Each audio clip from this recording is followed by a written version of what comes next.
मैं आशा करता हूँ कि इस महामारी में आप लोग घर पर होंगे, सेफ होंगे।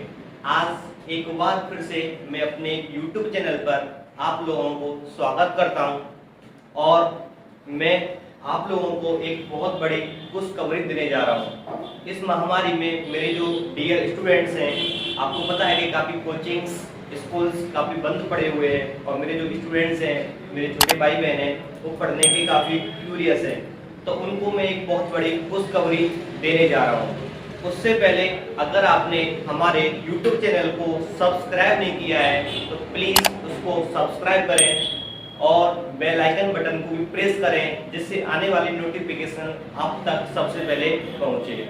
चलिए बिना समय गवाए वीडियो को शुरू करते हैं। आज से मैं अपने YouTube चैनल पर आप लोगों को कंप्लीट ग्रामर का फुल कोर्स देने जा रहा हूँ, वो भी बिल्कुल मुफ्त। जी हाँ, आपने सही सुना, बिल्कुल मुफ्त। तो मेरे छोटे भाई बड़े बहन जो 10th class, 12th class, UP TET, C TET, REET, super TET, किसी भी कंपटीशन एग्जाम की तैयारी कर रहे हैं, उनके लिए हमारा चैनल रामबाण साबित होगा। इसलिए आप एक बार हमारे चैनल पर ट्रस्ट कीजिए और कंप्लीट कोर्स को अटेंड कीजिए। Let's come on the topic. आज का हमारा पहला टॉपिक होगा सिंटैक्स, जो कि हमारे कंप्लीट कोर्स का भी टॉपिक रहेगा। पहली क्लास होगी और सिंटैक्स की भी पहली क्लास होगी। आज का हमारा पहला टॉपिक है सिंटैक्स। सिंटैक्स की हमारी हिंदी होती है वाक्य रचना।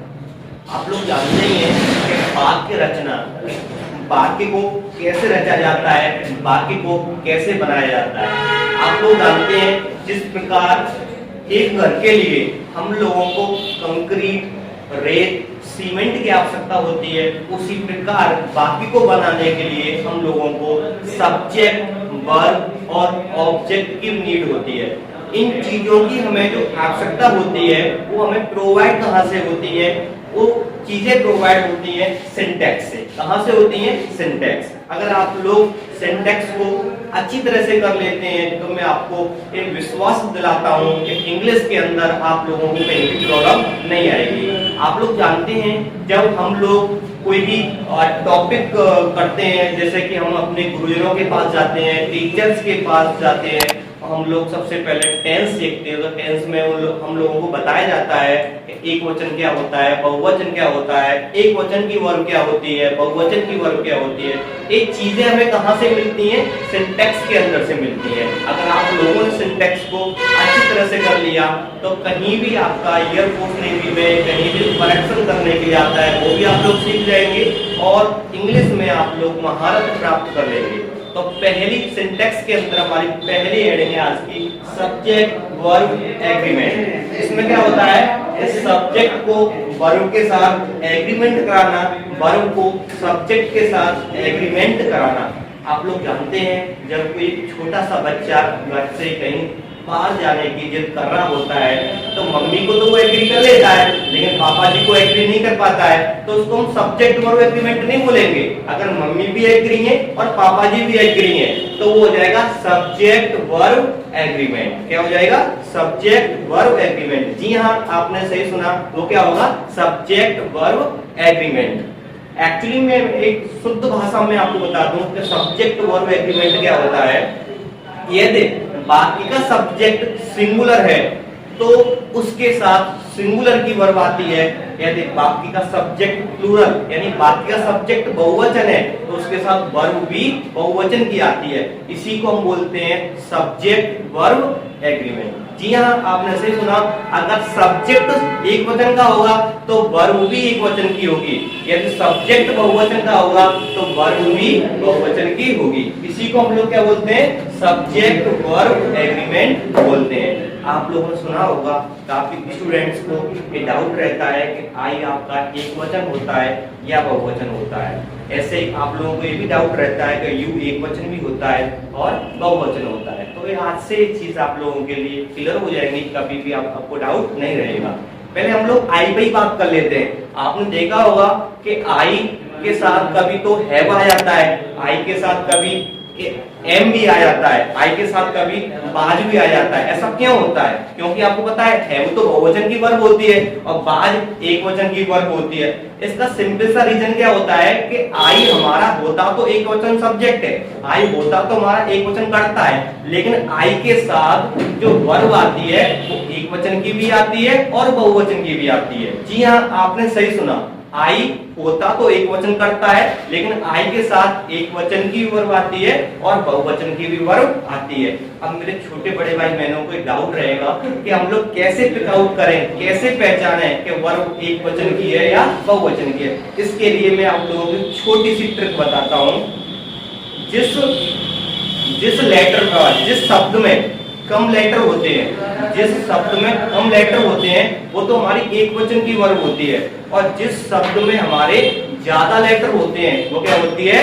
बहुवचन की वर्ब होती है। जी हाँ, लेकिन एक इसका एक एक्सेप्शन है, इसका एक अपवाद है, वो डू और डज पे काम नहीं करता, बाकी सब पे काम करता है। देख लेते हैं, जैसे इस देखिए और आप लोग आर देखिए, आर में लेटर काउंट कीजिए 1 2 3, जिसमें ज्यादा लेटर होंगे वो बहुवचन की वर्ब होगी, और इसको देखिए 1 2, कम जिसमें कम लेटर होंगे वो एक वचन की वर्ब होगी।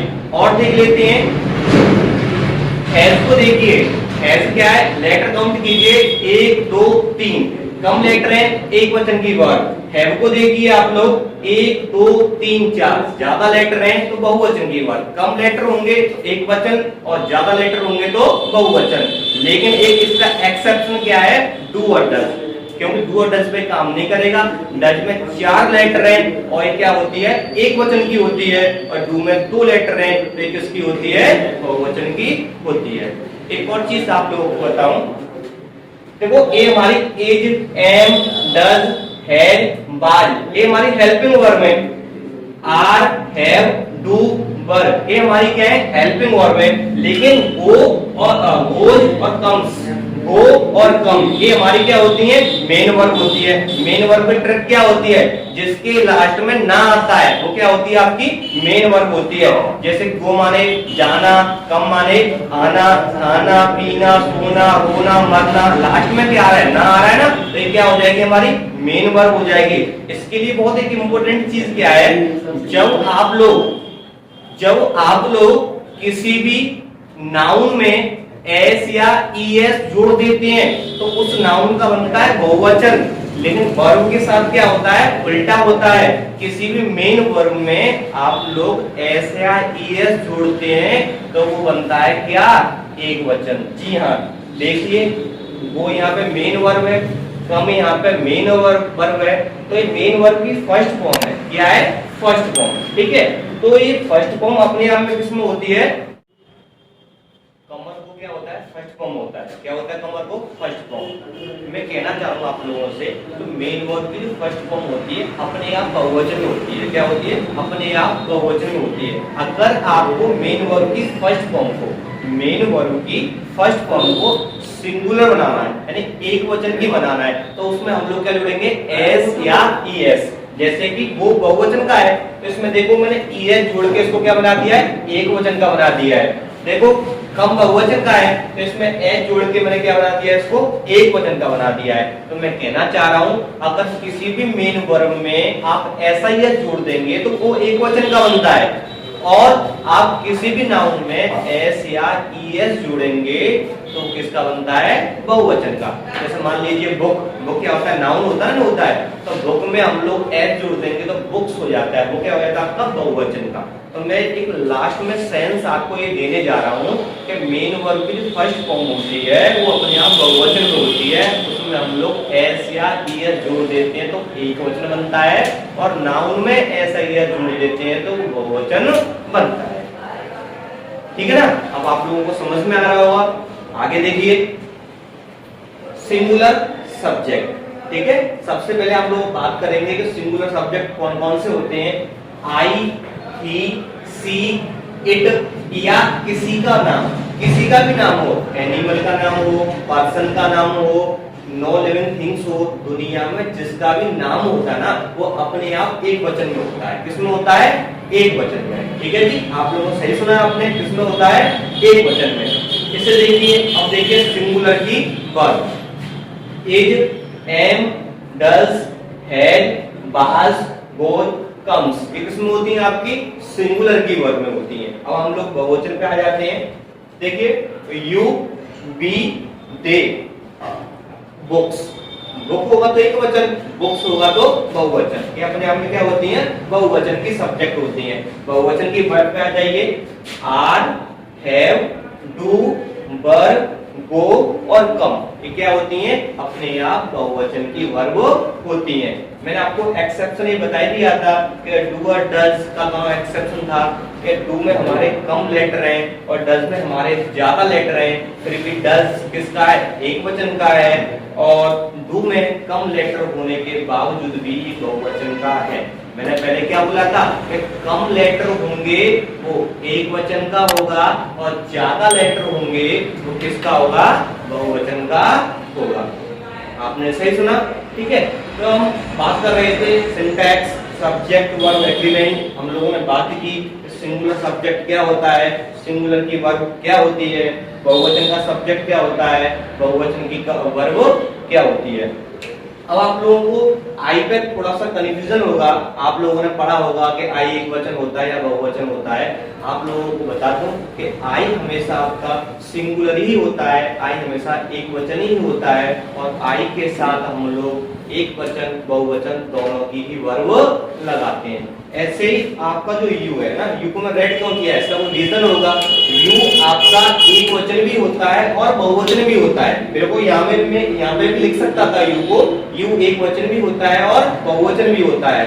क्यों? इसका रीजन है, अगर कोई एक बंदा है उसको भी हम लोग यू बोल सकते हैं, फिर तुम, और चार बंदे हैं उनको भी हम लोग तुम बोल सकते हैं। तो यू आपसे कोई पूछे तो यू एक वचन भी होता है और बहुवचन भी होता है, लेकिन इसके साथ जो वर्ब आती है वो हमेशा बहुवचन की आती है। आई के साथ उल्टा है, आई हमेशा एक वचन होता है, इसके साथ जो वर्ब आती है वो एक वचन की भी आती है और बहुवचन की भी आती है। इसके कुछ एग्जांपल्स वगैरह मैं आपको नेक्स्ट वीडियो में कराऊंगा। ये हमारा सिंटैक्स का लेक्चर फर्स्ट था, क्लास फर्स्ट थी, जो हमारे सिंटैक्स की भी क्लास फर्स्ट थी और हमारी कंप्लीट ग्रामर कोर्स की भी क्लास फर्स्ट थी।